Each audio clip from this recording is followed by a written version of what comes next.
বড়বাধা যিটো প্ৰাইমাৰী সেই প্ৰাইমাৰীত আগন্তুক যিটো বিধানসভা ইলেকশ্যন সেই ইলেকশ্যন পৰিপ্ৰেক্ষিতত এখন সাব ষ্টিয়াৰিং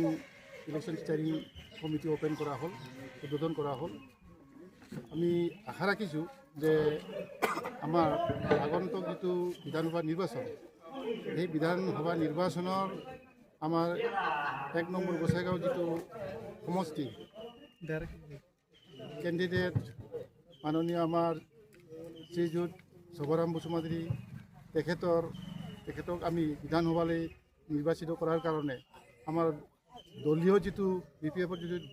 দলীয় যিটো সিদ্ধান্ত সেই সিদ্ধান্ত মৰ্মে আমি ইয়াত ষ্টিয়াৰিং কমিটি গঠন কৰিলোঁ আৰু আজি এইটো উদ্বোধন কৰা হ'ল। আশা ৰাখিছোঁ যে এই যিটো আহিব লগা যিটো ইলেকশ্যন সেই ইলেকশ্যনৰ গোটেই কাৰ্যসূচীবিলাক অৰ্থাৎ